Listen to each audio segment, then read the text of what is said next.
has made a 자, statement. 이 성명서를 딱 들어보면 And if you listen to this statement, 3.1절 날 3천만 명이 모일 것이 we can see 벌써 예고편이 딱 떴습니다. a introduction. 자, 이거 한번 들어보십시오. 윤갑근 변호사입니다. 공수처가 서울중앙지법의 대통령과 관계자들에 대한 압수수색 영장, 통신영장을 청구했으나 기각당한 사실이 확인되었습니다. 대통령 변호인단은 대통령에 대한 수사기록 7만 쪽을 뒤져 이에 대한 자료들을 찾을 수 있었습니다. 공수처는 윤석열 대통령 사건 관련하여 체포영장 이외에 압수수색 영장, 통신영장 등을 중앙지방법원에 청구한 적이 없는지라는 국민의힘 주진 의원의 서면 질의에 대해 고위공직자범죄수사처는 서울중앙지방법원에 윤석열 대통령 영장을 청구한 사실이 없습니다라고 공식 회신하였습니다.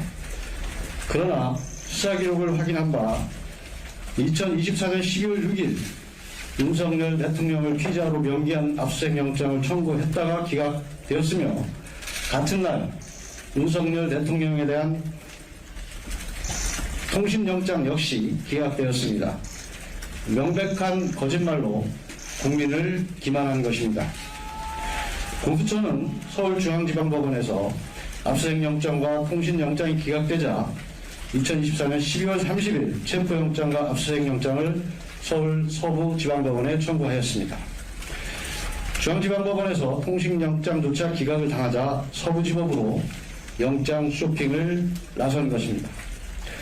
공수처가 공수처법에 규정된 관할 중앙지법을 피해 굳이 서부지법으로 간 이유는 명백하다 할 것입니다.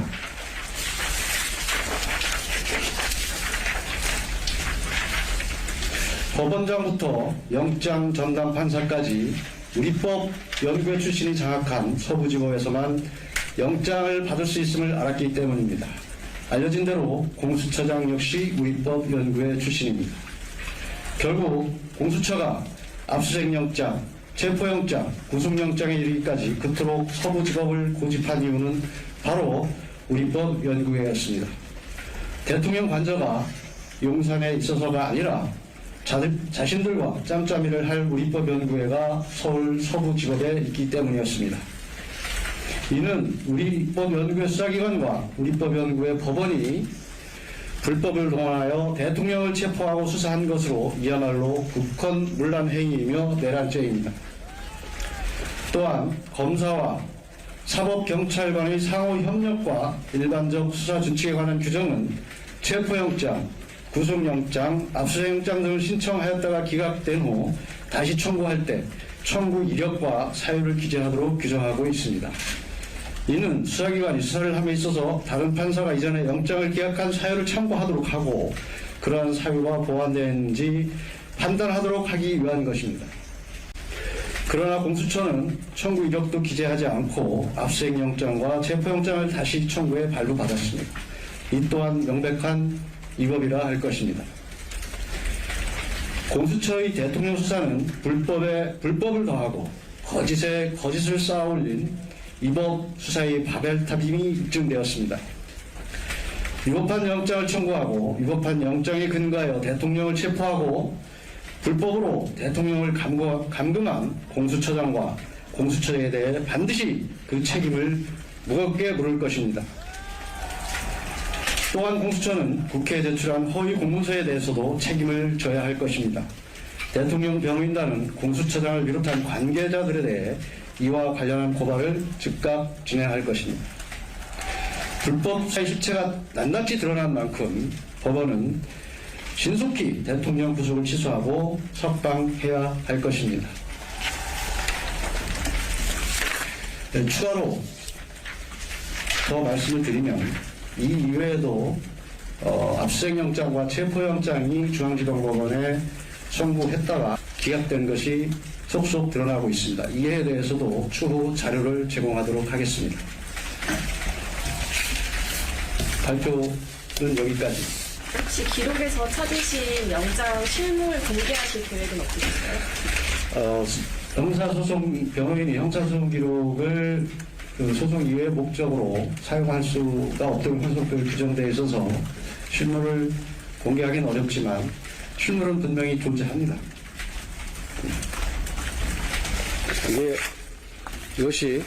이것이 압수수색 영장이고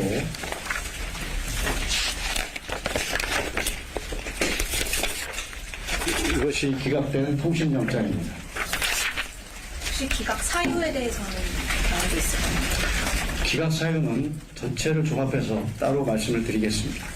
지금 계속 영장을 찾고 있어서 추가 두 건이 좀 다시 발견됐고 계속 찾고 있습니다. 공수처 청구 영장만 있나요? 지금 말씀드린 건 공수처 청구 영장입니다. YTN 법률특위인데요. 예. 그러면 지금 몇 개가 기각된 거예요? 그리고 다시 지금 압수수색영장, 통신영장, 다시 압수수색영장, 체포영장 그래서 4건입니다. 그 기각된 4건의 영장 각각의 청구 일자와 기각에서 한번 정리해서 말씀해 주시죠. 처음 확인된 것은 12월 6일자 압수수색영장과 통신영장이고 두 번째는 12월 8일자 압수수색영장이고 세 번째는 12월 20일자 체포영장으로 확인되었습니다. 모두 기각이 되었다고. 모두 기각됐습니다. 결국 중앙지방법원에 청구했던 4건의 영장이 기각됐고 그 이후에 12월 30일 서부지방법원으로 영장을 청구한 것으로 확인되었습니다.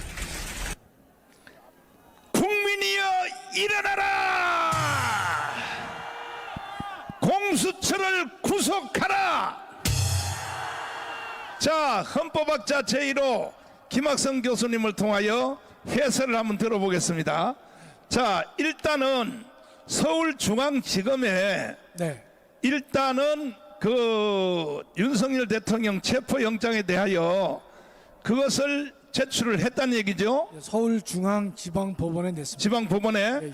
그랬더니 지방법원이 기각이란 말은 뭐냐? 이거는 체포할 수 없다 하는 그런 내용 아닙니까? 4건을 기각했다고 밝혔습니다. 네 건을. 그러면 윤석열 대통령은 그 즉시 바로 풀려나야 되는 거 아닙니까? 그렇습니다, 목사님. 그렇죠. 예. 그런데 공수처가 이걸 숨기고 다시 서울 서부지법에다가 네네. 거기는 전부 다 그 무슨 뭐야 우리법연구회 거기로 구성되어 있으니까 거기다가 재청구했죠. 그렇습니다. 예. 이거는 범죄요, 범죄 아니요? 이 명백한 범죄가 되는 것이 네. 우리가 영장을 청구했다가 기각된 다음에 다시 영장을 청구할 때는요. 지난번 어느 법원에서 영장을 청구했는데 그 법원은 이러이러한 사유로 영장을 기각했다.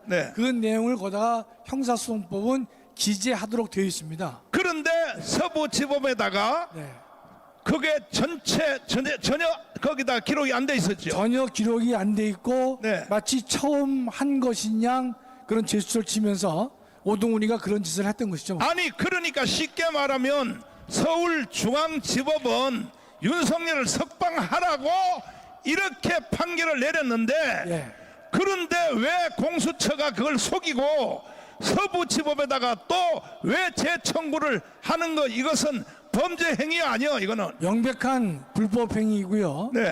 처벌을 면하기 어려운 범죄 행위가 되는 것이죠. 그러면 서부지법에다가 재청구를 한 숨기고 서울지방법원에서 공수처가 왜 또 재청구를 왜 했을까요? 그건 공수처장 오동훈이가 반란 수괴인 이재명에게 잘 보이기 위해서 어떻든 대통령의 인신을 구속해야 될 터인데 관할 법원인 서울중앙지법에서는 4차례나 기각을 했단 말이죠. 그렇죠. 그러니까 자기 편이 많이 우연하게 있는 서부지방법원은 당시에 법원장 정계선도 우리법 연구회고 영장 전담 판사인 이순영도 대표적인 우리법 연구회 출신입니다.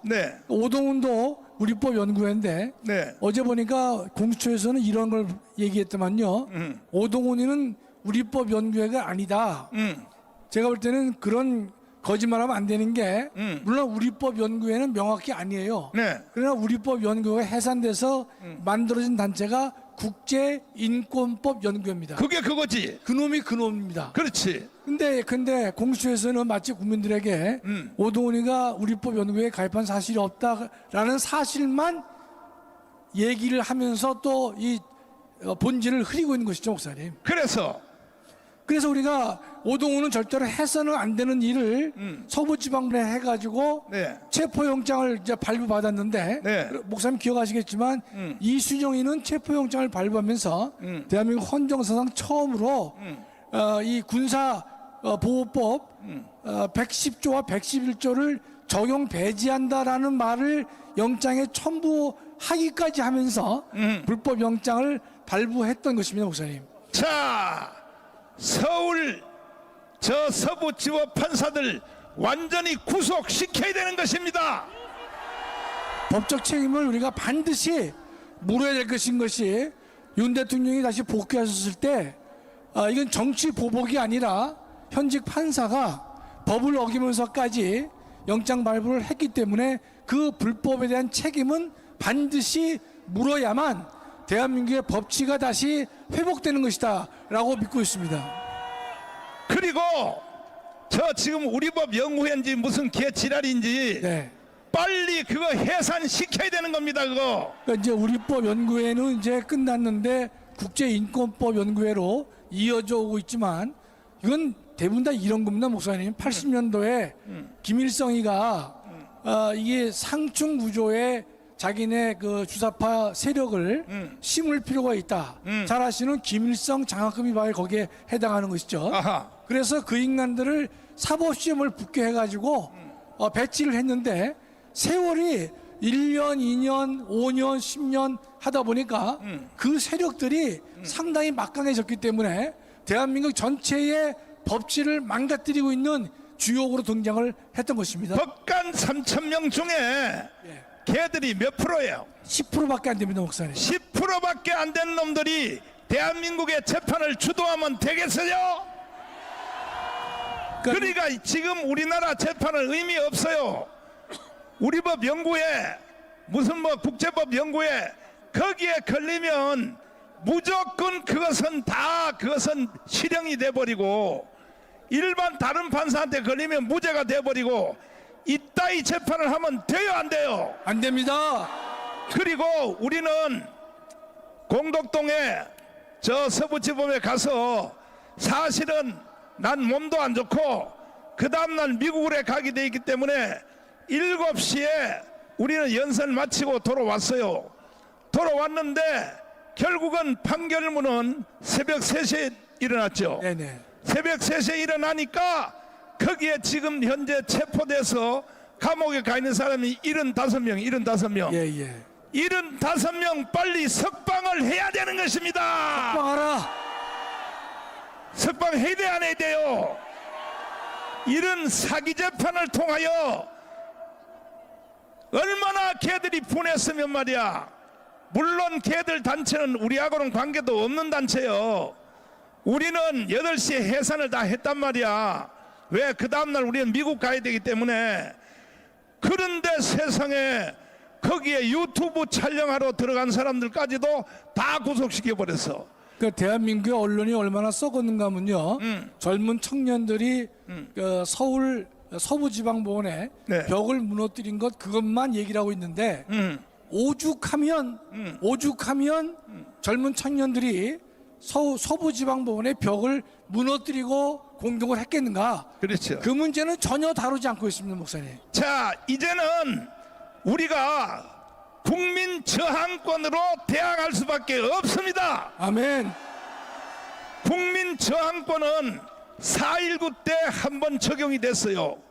4.19 혁명이 일어나니까 이것은 학생들이 일으켰어요. 5.16은 군인들이 일으켰어요. 그런데 이번에 저 계엄령 하는 거 보니까 군인들이요, 공수부대 별 3개짜리가 눈물 찔찔 짜는 거 봤죠? 믿을 수도 없어. 그러니까 2030들이 다시 한번 일어나서 4.19 같은 일을 다시 한번 해내야 되는 것입니다. 이거는 헌법에서 보장하고 있는 거예요. 헌법에서. 헌법 전문을 한번 띄워주시면, 자 보세요. 여러분과 제가 하는 이 애국운동이 괜히 위축될 필요 없어요. 우리는 당당하게 헌법 전문에 따라서 하는 겁니다. 헌법 전문 한번 띄워보시면 여기 뭐라고 돼 있어요?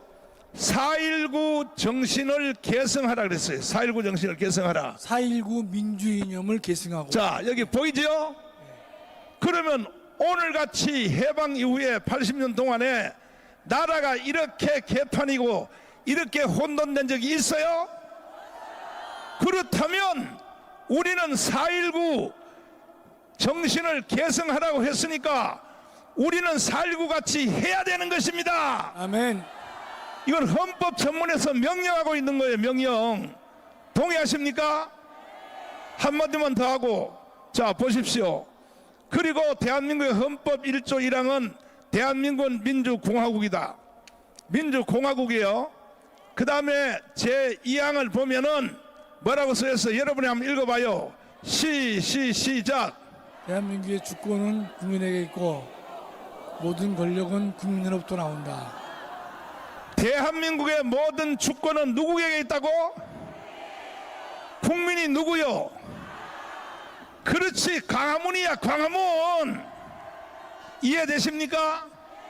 지금도 유튜브를 보면서 나는 윤석열을 지지해, 그리고 나는 우파야, 그래 봤자 소용없어요. 이거는 광화문 광장에 이번에 아예 내킨 겸에 윤석열을 지지율이 지금 50대 중반이 넘었고 60%가 넘어가고 있어요. 그렇다면 집에 앉아서 나는 윤석열 지지해, 윤석열 깜빵에 있는 거 나는 억울하게 생각해, 말해봤자 필요 없어요. 3월 1일 날 3천만 명이 나와야 되는 것입니다. 4.19가 딱 일어나니까 어떤 일이 일어났어요?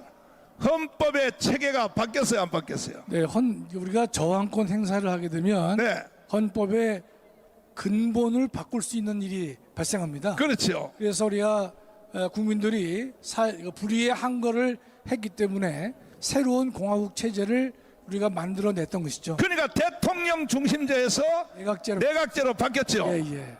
그렇죠. 네. 그리고 모든 장 차관 전체가 다 바뀌는 거 아닙니까? 100% 바뀝니다, 목사님. 이걸 다른 말로 말하면 땅의 하나님이야. 땅의 하나님. 하늘의 하나님은 하늘에 계시고 땅의 하나님이 뭐냐? 국민 저항권입니다. 동의하십니까? 내가 윤석열 대통령에 대해서 흉을 하나 볼게요. 윤석열 대통령이 다 잘하고 성격도 좋고 화끈하고 술도 잘 먹고 너무 다 좋은데 사람 보는 눈이 적어. 사람 보는 눈이 어두워. 그러니까 조금만 자기하고 칭찬만 하면 그 사람 다 장관에 임명해버리고, 이번에 계엄령을 통하여 아군과 적군이 완전히 드러났습니다. 맞습니다. 윤석열 대통령이 다시 돌아오기만 하면 이번에 배신자들 싹 정리를 해야 되는 것입니다. 아멘. 동의하십니까? 그러니까 장 차관들요, 지금 공무원들 10% 이상 전체 다 쳐내야 되는 것입니다. 경찰관들요, 세상에 윤석열 대통령을 체포하려고 들어갔던 경찰들 있죠, 이놈들 다 전부 다 잘라버려야 되는 것입니다. 아니, 경찰에 대해서 제1임무는 뭐냐? 경찰도 제1임무는 뭐냐? 대통령을 지키는 거야. 그런데 대통령을 체포하려고 거기 한남동에 들어가면 돼요, 안 돼요? 그러니까 이게 경찰들도 헌법도 모르고 이걸 달달 외워가지고 말이야, 이게 경찰관들이 되고 말이야, 이 개자식들이 말이야, 대한민국이 왜 생겼는지 최소한 45년부터 48년까지 대한민국 건국사 정도는 공부를 하고 경찰이 되든지 장관이 되든지 차관이 되든지 해야지. 그러니까 지금 북한이 이걸 완전히 덮어놔가지고 오늘날 대한민국이 이런 짝이 났다 이 말이야. 그래도 이제 우리는 조금 전에 들은 우리 저 CPEC에서 연설한 거 그 사람들이요 지금 우리보다 더 잘 알아. 다 들으셨죠? 집에 가서 다시 한번 들어보시라니까요. 얼마나 미국이 한국을 잘 알고 있는지, 얼마나 잘 알고 있는지. 그래서 우리 헌법학자님, 예, 결국은 해답은 하나밖에 없거든. 네, 국민 저항권. 그렇습니다. 국민 저항권 하면요 전체를 다 바꿀 수 있잖아요. 헌법의 근간을 다 근본적으로 개조할 수 있는 것이 저항권이죠. 예. 국민 저항권이 이루어지면 네. 첫째, 공수처 저거 해산시킬 수 있어 없어요?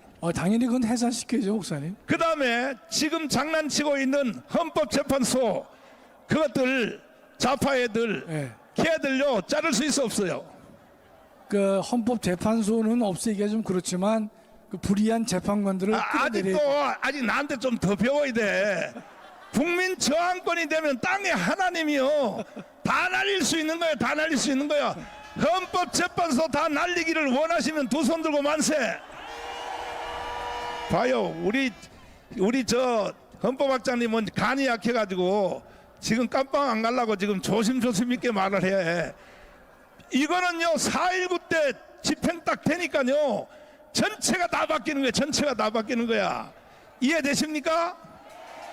그 다음에 제일 기뻐하는 거, 여러분 제일 기뻐하는 거 내가 말해줄게요. 뭐냐? 자, 첫째 뭐냐면은 국회의원들 300명 완전히 해산시켜야 되는 겁니다.